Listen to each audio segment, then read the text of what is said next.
Is it possible? Is it possible that SmackDown can do it 2 weeks in a row? Can give us a good show 2 weeks in a row? No! It's WWE. It's under the WWE umbrella. There's no way that under that WWE umbrella we can get 2 good shows in a row, right? Wrong! Last night, Tuesday, July 24th, 2018's edition of SmackDown brought, if not its A game, its B+ game.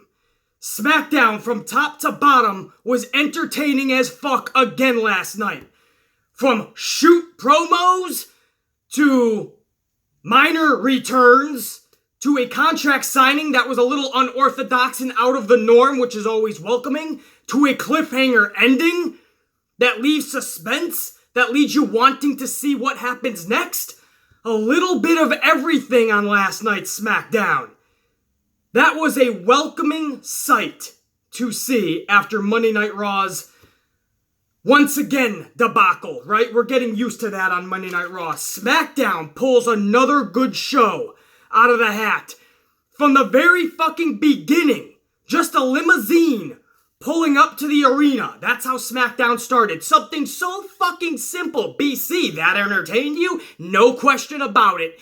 The lost art of suspense. There's a concept everybody in WWE seemed to have just forgotten about or lost from its frame of mindset. Suspense. It's one of the simplest things that intrigues an audience and entertains. Suspense. Something very tiny, like just having a limousine pull up, always captivates a crowd, doesn't it? From way back in the day when we didn't know if it was Vince McMahon, Stephanie, Shane McMahon, or returning superstar, Ric Flair, who knows?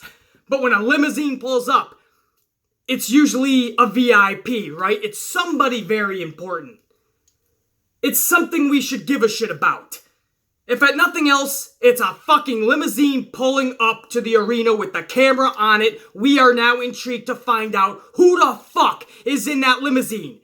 It could be Winnie the Pooh and his crackhead friends, Eeyore and Tigger and Rabbit, and everybody's jumping the fuck out with little Piglet dragging on behind. It could be a box of rice-a-roni that kind of just spills out of the fucking limousine. But at least we got a tiny bit of suspense to kick off SmackDown. To kick off a WWE show within a WWE show. Just a little bit of suspense. Who the fuck is in the limousine? Something just like that can captivate an audience. Because we have to find out who's in the limo now. Who's gonna get out? What does this mean? It ends up being Miz, obviously, and the show is kind of based around The Miz, loosely, because his big television show, The Miz and Mrs., airs right after SmackDown on the USA Network last night. So that was the big premiere, so I think this was beautifully done. It helps The Miz promote his show, and they did it in a way where it was entertaining. So that limousine little small segment started the show. Why did I just take 3-4 minutes talking about it? Because it's the little things sometimes that if you do all of those little things correctly and you put enough little things into a show with a 1 or 2, maybe even 3 big things if you get really super creative, which we haven't seen WWE do in a while, but if you get 1 or 2 big things mixed in with 4 or 5 small things, you could have a good show. Now we go from that limousine scene into Randy Orton coming down to ringside. He's now going to tell everybody why. Why did he turn his back on not just Jeff Hardy, but all the fans, right? And I love this. This was, I'm calling it a shoot. Because I honestly feel this was a lot of Randy Orton. It's not just what I feel. If you followed Randy Orton in any capacity, his interviews to his social media, everything that was in that promo, in that shoot, was just that. It was a shoot because it was from Randy Orton's heart and his mind and his fucking soul. Everything that Randy Orton is was in that promo. That's a shoot, guys. Whether he was doing that in some secluded third-party interview, whether he was doing that on his social media, he happened to have done that in the ring. But that's everything that he's already said in interviews and on social media. That's a shoot. That's how he actually feels, and he dished it out. He was talking about how he no longer feels respected by the fans. And is it because he doesn't wear face paint? Is it because he's not some fucking part-time big shot that only shows up for the big events? So when they show up, they demand your fucking accolades and your applause? Is it because he's not some indie darling and didn't show up for bingo halls events in front of hundreds of people, if even, to gain respect? Is it because he didn't steal the hand gesture of Too Sweet, like the Bullet Club? He was hitting everybody hard, from fucking Kenny Omega to the Young Bucks to Finn Balor to Brock Lesnar to John Cena to the Ultimate Warrior to Jeff Hardy. Everybody fell in those brackets, from face paint to fucking legends to part-timers to independent wrestlers to the Bullet Club. He was hitting everybody hard. Is that why you don't respect me? Because I'm not some of those motherfuckers? No, I'm beyond that. You could call me the Apex Predator, you could call me the Viper, you could call me the Legend Killer, but what I am is a legend. And I finally figured out who the real Legend Killer is, and it's all of you people. Because you tried to kill off Randy Orton. It ain't gonna happen. No matter what you call me, you just refer to me as RK, and he drops the mic before he says, oh, the rest of the crowd says, oh, and he heads back up the rampway. Message was signed, sealed, and delivered. Randy Orton is back to that Legend Killer Randy Orton, but now he's the actual legend.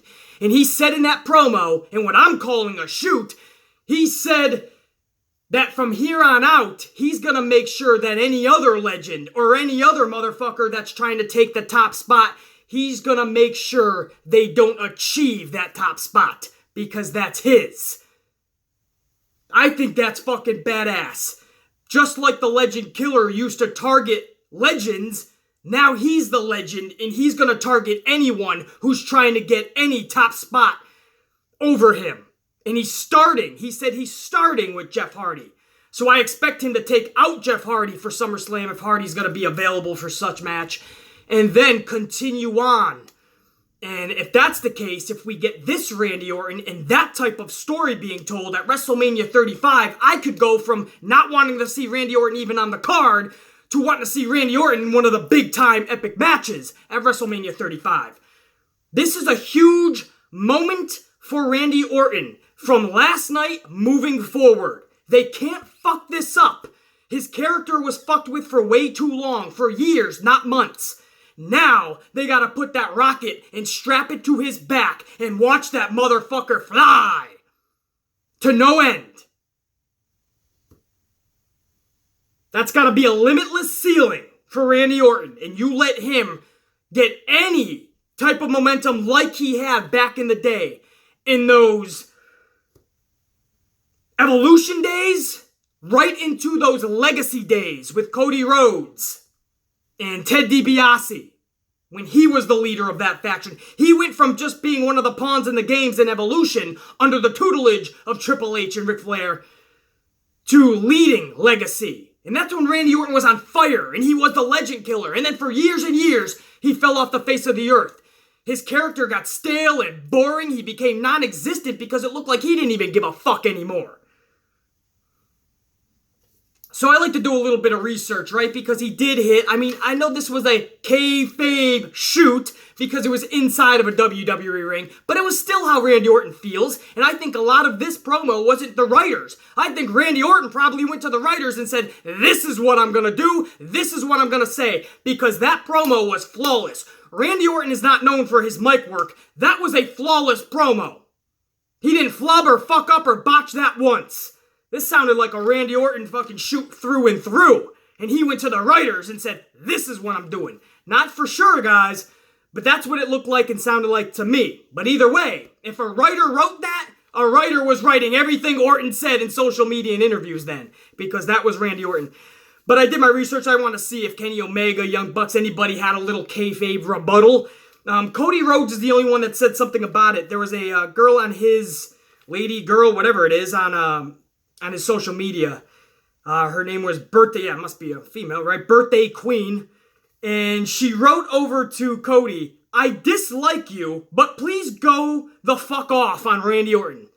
So that's a weird way to ask somebody to do you a favor, right? I don't like you, but can you go off on Randy Orton for what he said about you and the Bullet Club and blah, blah, blah. So Cody Rhodes actually responded, and Cody Rhodes says, "Are you crazy? Randy could call me a rat piece of shit and I wouldn't care. Without him, I wouldn't have cleared $1 million by the age of 24 without a college education. I learned a lot about wrestling from him and pretty much everything I know about travel from him." And then he puts in quotes, ice cream in capital letters. So I don't know if that's an inside joke or maybe that's something I should know. But I don't know what the fuck ice cream means other than the fact that I fucking love it, A, and B, CM Punk promised it to all of us and we never got it. Probably another reason why there's a little bit of a grudge there with Punk. Where's our ice cream bars? Anybody, and I mean anybody, that grew up in those late 80s, maybe the early 90s, I forgot when they went out. But definitely in those late 80s, man. You guys remember those ice cream bars. There was nothing like it, man. We had what's called a ding-dong cart. That's the ice cream cart, and it would come down the street. Ding, ding, ding, ding, ding, ding, ding. The creepiest fucking pedophile music you could think of. But you chase after that motherfucker with your $1.25 because you had to get a WWE bar. You never knew which wrestler was going to be on the bar. It was a cookie outing with a vanilla filling and the fucking chocolate backing. Sometimes you got Hulk Hogan, sometimes you got Hillbilly fucking Jim. That's a little side rant about ice cream. Thank you, Cody Rhodes. But that was Cody Rhodes' response to Birthday Queen. So nobody took it as a full throttle shot to them. They all know that's how Randy Orton really feels. But a lot of them know that Randy Orton is the utmost professional and helped a lot of these guys. Nobody's going to be taking digs at Randy Orton. But don't think for 1 second that wasn't a shoot from his heart, guys. You got to remember, like, sometimes these promos, they may seem like a shoot, but it was carefully written and all that jazz. This, if you followed Randy Orton the last year and a half especially, everything he said was what he was feeling for the last year, 2 years. Maybe longer. So, that was a badass way to start off SmackDown with a fucking Randy Orton shoot saying fuck you to the fans because you didn't respect me for the longest time and now I'm supposed to come back and belittle old Randy for you to cheer on and kiss your fucking kids. I didn't do it before. I ain't gonna do it now.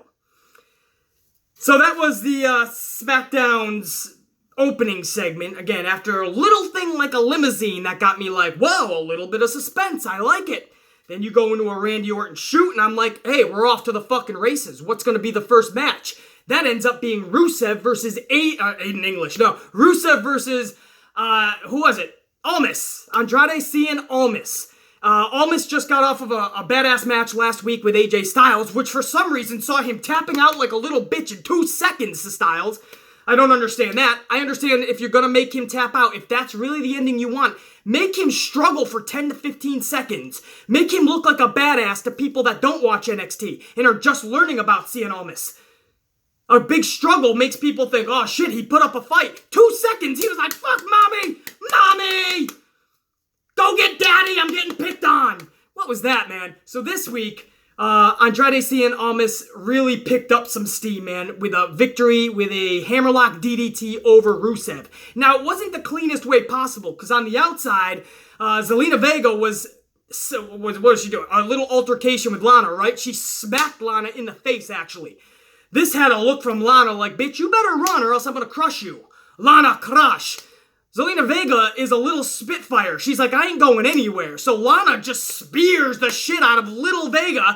She might be little, but she's a spitfire. But you saw how small she is when Lana flatlined this motherfucker. Because we don't think of Lana as this tall, big hotshot. But against Vega, and stacking up against Vega, there's a size difference, man. And Vega went back first right on that mat. Lana's on top of her. For some reason, Aiden English wants to come down and get in the middle of them. And then all of a sudden, what was it? Vega hits Aiden English. Aiden English goes into Lana, knocks out Lana. So now everybody's down and out. Rusev's looking at Aiden English like, what the fuck are you doing? This is my match. That's my wife. What are you doing down here? This sets up the hammerlock DDT. It's a 1, it's a 2, and you bet your ass it's a 3. Cien Almas ends up picking up this victory. A much-needed win for him. We gotta get him back on track. But BC, it was only one loss, man, and it was against the best in the world, AJ Styles. Yeah, but it was a 2-second bitch tap out. You can't have that shit. Big win for Almas, but on the flip side, normally I'd be saying, man, what the fuck? Rusev just lost his match there at Extreme Rules. He's losing now against Almas already.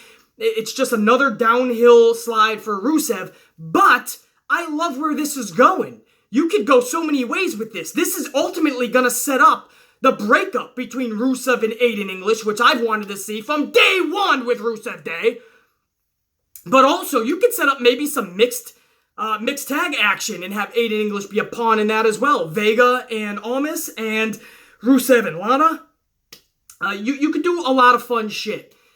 And I think this opens the door for possibilities for Rusev, but also for Almas. This is a good feud for Almas, for the casual fan to really get to know who the fuck he is. And for Rusev, this is a feud in a story that he can kind of cuddle into. And what I mean by that is the AJ Styles thing just seemed rushed to me. It just seems like WWE had nobody. They threw Rusev in there last second because he gets some cheers.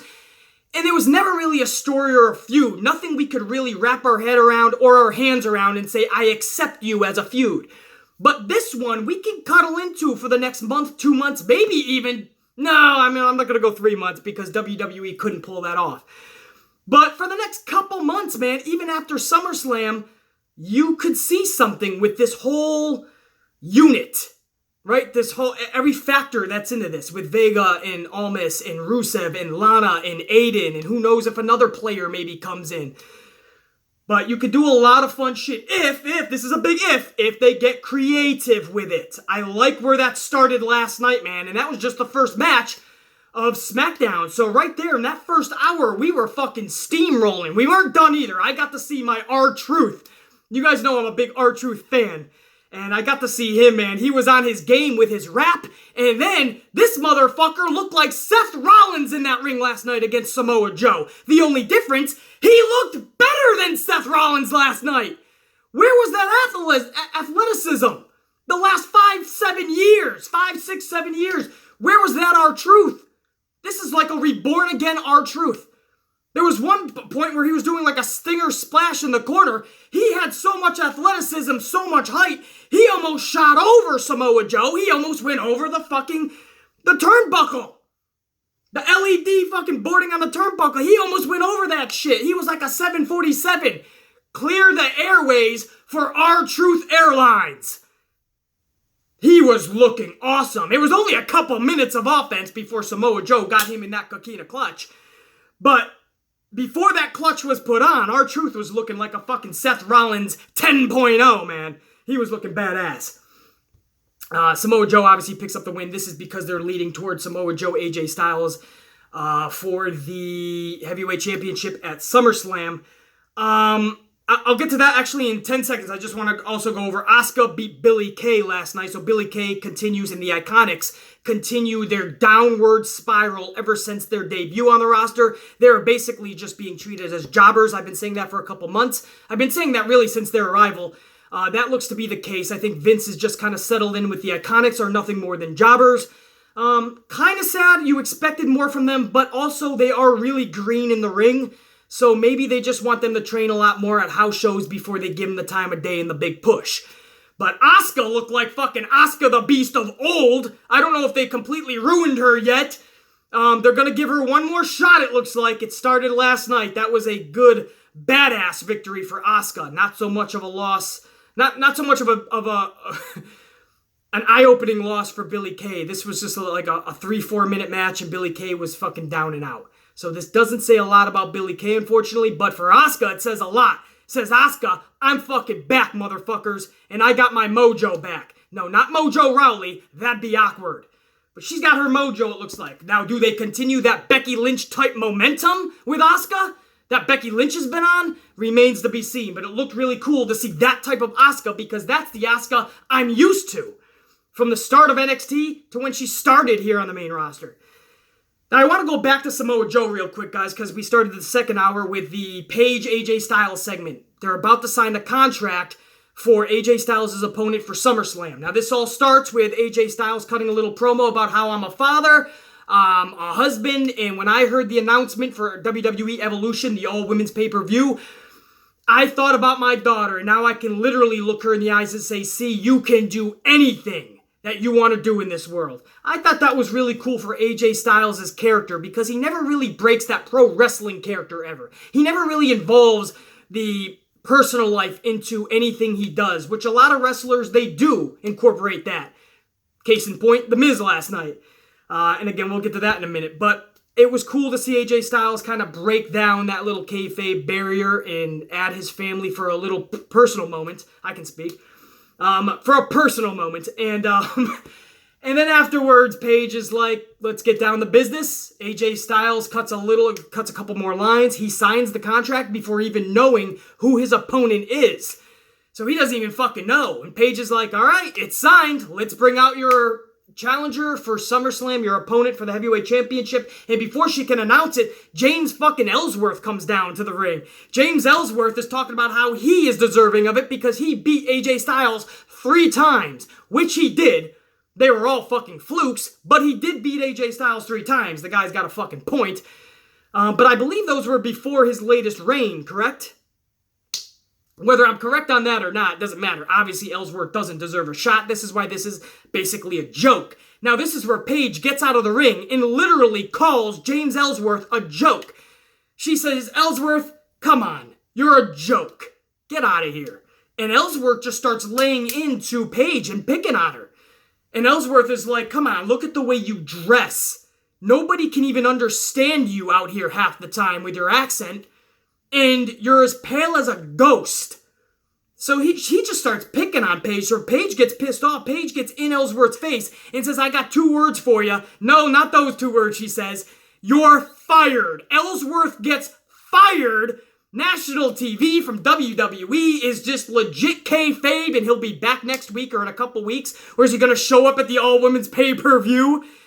Seems about right? Or is he really fired? Nobody knows, right? I doubt he's really fired. I could be wrong. Maybe Vince just wants to keep him out for a while. No matter what, on TV, he's fired. And Paige calls out security, and they escort him, literally carry him out to the backstage area. Now, when they reach the doorway, Paige tells security to set him down, and she literally kicks him in the ass, and Ellsworth goes flying out the door to the outside of the arena. He is literally kicked the fuck out and fired, at least from SmackDown. Does he show up on Raw? Oh, please no, man. Can Raw get any worse? Wow. What am I saying? Of course it could. Ellsworth could show up. But Ellsworth gets fired, so that was a cool moment. We cut back to the ring. AJ Styles is at the Coquina Clutch. Samoa Joe has jumped, and now I expected Samoa Joe to be the name that Paige was going to call to challenge AJ Styles and to sign the contract. Samoa Joe didn't wait. Samoa Joe just jumped AJ Styles from behind, dropped that motherfucker, and choked him out. Got up, signed the contract, and took the table and threw it on top of AJ Styles. We cut to commercial. When we come back, Samoa Joe is going through the backstage area, back in the locker room. And he's saying WWE Champion, WWE Heavyweight Champion. That's how we do it. And Paige cuts him off and says, Joe, what are you doing? I was going to introduce you. Why did you do it that way? And Samoa Joe says, the way you had me doing it, the way you wanted to do it was pedestrian. The way I just did it was phenomenal. And he's right. With only a few weeks left to build this up, you're just going to have a contract signing between AJ and Samoa? I mean, yes, the match itself sells itself, but let's make it a little more personal. On top of the TNA Impact Wrestling days that they used to have, there can be a bigger story being told, a WWE story. Let's start it. And he started it last night. I'm not just going to sign a contract. I'm going to drop you, motherfucker, and give you a taste of what's going to happen in a few weeks, August the 19th, in Brooklyn at SummerSlam. So I thought that segment was absolutely brilliant. So many moving parts, from Ellsworth coming out to a little bit of a laugh, to him actually getting fired, to Samoa Joe coming out of nowhere and dropping the champion of the world. Everything was flawless at the top of that second hour last night. And now we look forward to Samoa Joe and AJ Styles. Fucking A. Monday Night Raw's giving us all these regurgitated repeat matches. Dolph and Seth. Owens and Strowman.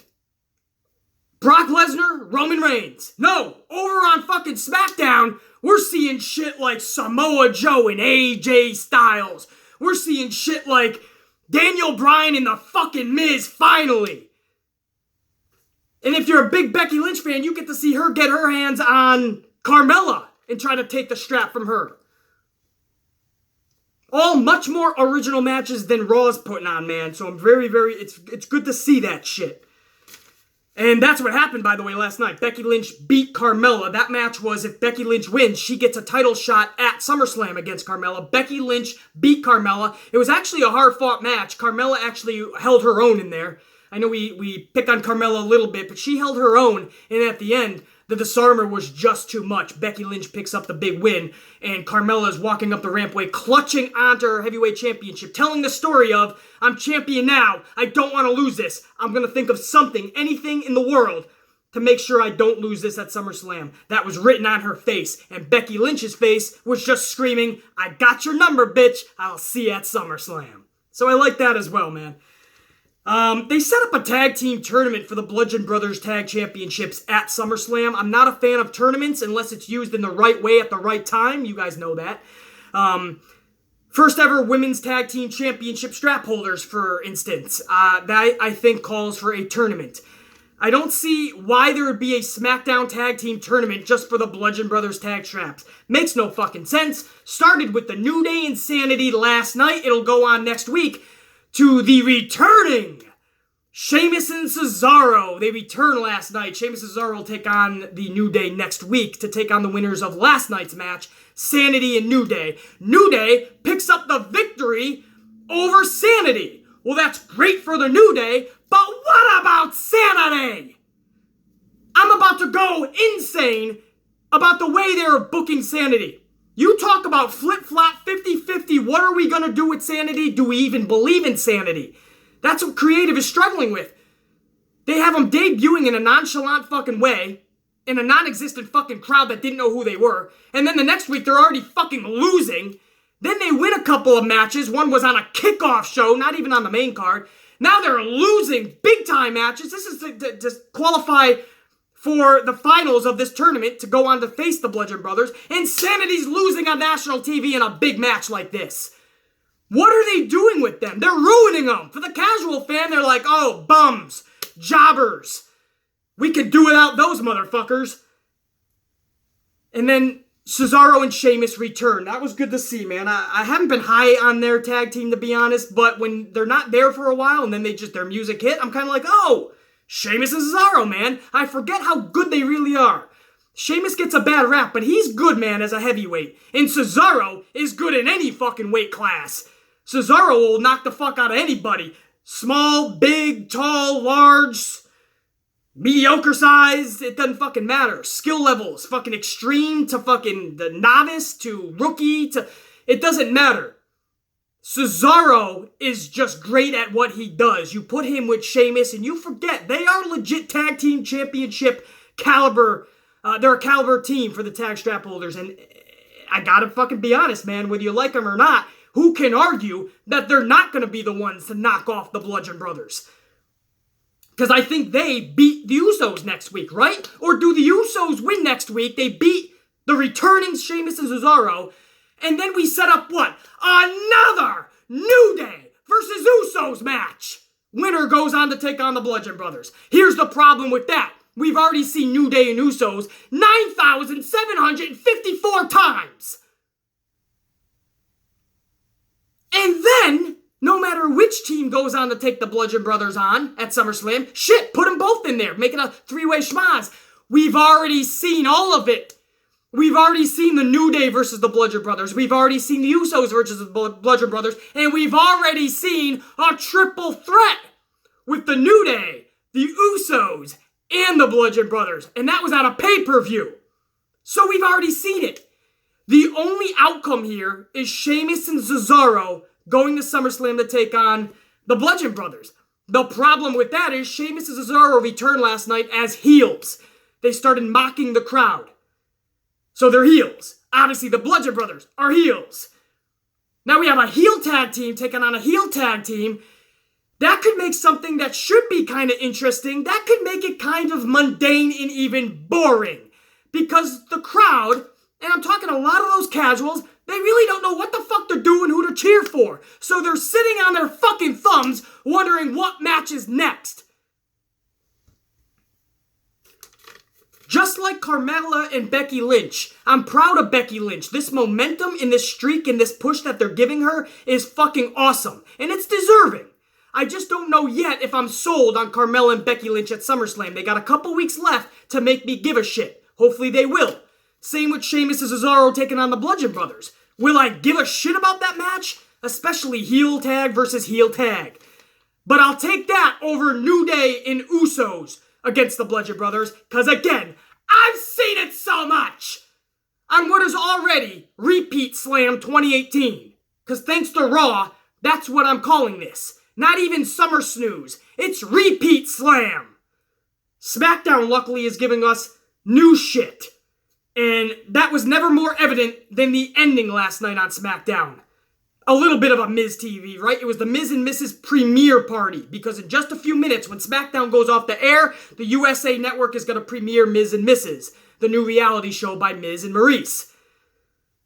Now, this was brilliantly done. You had the carpet laid out, you had the Miz even brought out, what's the baby's name? Maxwell, is it? I keep thinking fucking the Hardy compound. And isn't that Max too, or Maxwell? What the fuck is this kid's name? I'm going to call him Maxwell. It might not even be fucking Max. I'm going to call him Max. I don't know his fucking name. I apologize. But he's got we'll just call him Baby. Baby Miz. So he's got fucking Baby Miz as like a car seat. I don't know what you call these motherfucking things, because I don't have kids, nor do I want them. So he's got this fucking car seat with a baby in front of him. And Maurice is with him, and they're talking about their premiere, but he keeps throwing digs to Daniel Bryan. So finally he cuts to a clip from his new reality show. It ends up being a clip of all of Miz's follies over the last 10 plus years. And it was all obviously orchestrated by Daniel Bryan. So when the clip ends, we're backstage with Daniel Bryan. And Daniel Bryan says, "Why am I backstage talking to you, Miz? I should come out there and talk to you face to face." You can tell Daniel Bryan just wants to get his hands on the Miz. Both storyline-wise on TV and in real life. That's what makes this so much more fun. This is like a shoot feud. They really don't like each other in real life. Not like they hate each other. Not like they fucking fight backstage during the day all the time. No. But they just don't like each other. They're not each other's cup of tea. So that's what makes this feud even better. So Daniel Bryan comes out. He's cut off by security. Daniel Bryan's like, "Fuck, you're not going to let me through? All right, I'll turn around, I guess." And then he's like, "Fuck that." He takes out security. When I say takes out, he fucks up security. He takes both, and he slings them into both barricades. They landed on their fucking dome pieces. And then this was the funniest part. Daniel Bryan, there was like, the red carpet, and then you have the little rope that you have to kind of like unhinge and fucking walk through and then hinge it back. I don't know what you call it. I call it the rope. So obviously Daniel Bryan could just kick it down or just walk around it. He unhinges the rope, walks through it, hinges it back, like he's doing the elegant thing, right? The right thing to do. And he goes into the ring, and this was brilliant, because I thought that was an actual baby. Miz tosses little Maxwell, little baby Miz, whatever the fuck his name is, little fucking Miz, and chucks him into Daniel Bryan's arms. Daniel Bryan, just like the rest of us, thinks it's a real fucking baby. Daniel Bryan, they showed this in slow motion. Daniel Bryan was like, "Oh fuck, I gotta catch this motherfucker like a football." And he catches the baby, and the Miz just fucking decks him in the face, man. It was a fake baby. It was one of those little Cabbage Patch dolls or whatever the fuck. I tell you this, man, that was brilliantly done. That led into a skull-crushing finale. Daniel Bryan was down and out. Miz gets the last laugh as he goes up the rampway with Maurice. And they do one more little promo for Miz and Maurice coming on in like a few seconds after that. But Daniel Bryan starts to come to as Miz and Maurice get to the top of the ramp. They're celebrating, and Miz is screaming, "I outsmarted you. I'm smarter than you." And Daniel Bryan's got this look on his face like, "I'm gonna get you, motherfucker, and I'm gonna rip your fucking head off."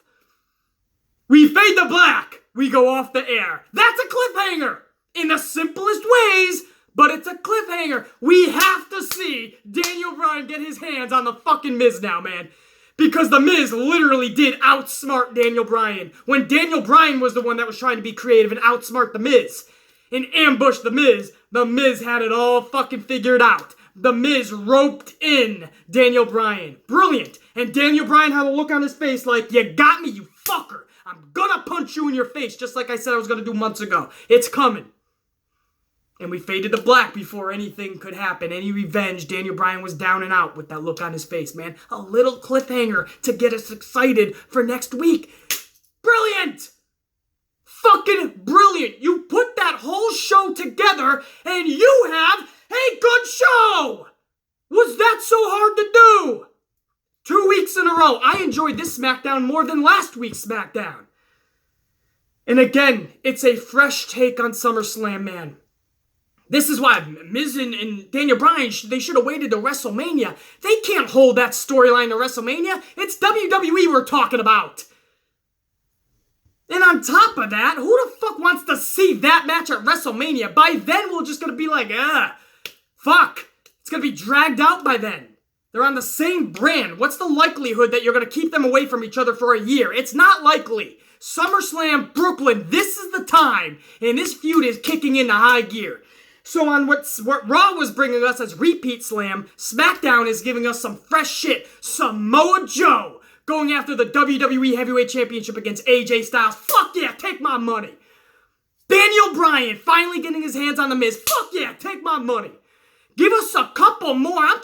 Listen, beggars can't be choosers. I see the shit card that's being formed. Give us a couple more badass matches for this card, and I'll be fucking happy. I just need a couple more. I'm not there yet, but SmackDown did its best to give me something to be hopeful about for SummerSlam. Very kick-ass show last night. Hopefully you guys felt the same. Let me know down below, and you guys know what today is. It's Wednesday, which means tomorrow is Amplified Q&A. If you got a question for the Amplified man, you drop it over on Twitter at BC motherfucking Amplified. Okay, that's not the handle. BC Amplified. Or, down below, Twitter usually gets first preference on questions, but I do take a shitload from YouTube as well. So drop over any questions over on either Twitter or down below, guys. Amplified Q&A. It's my favorite video of the week. I get to talk with you guys and just shoot the shit for roughly an hour usually. Just about pro wrestling, man. What could be better than that? Coffees and ass whipping. The Amplified, man. We're going to get the fuck out of here. SummerSlam season is in full throttle effect, man. Whether you're loving the season yet or not. Whether Raw has brought you so fucking down or whether SmackDown has brought you back up. SummerSlam season, we're in fucking the middle of it. WWE, there's no more mulligans. Monday Night Raw this Monday with Brock Lesnar returning, with Ronda Rousey returning. Lesnar, Rousey, same roof on Raw. We need explosions on Raw, and SmackDown just needs to keep up its momentum on Tuesday. It's going to be a fun couple of shows coming up next week. Let's see if there can be some fucking momentum going into SummerSlam. The Amplified man is going to get some momentum right now after 2 large fucking coffees and some badass ass whippings. Till tomorrow on Amp Q&A. Much love and respect to all you crazy ass Amplified unit members. The Amplified man is cashing the fuck. We're out. Check you.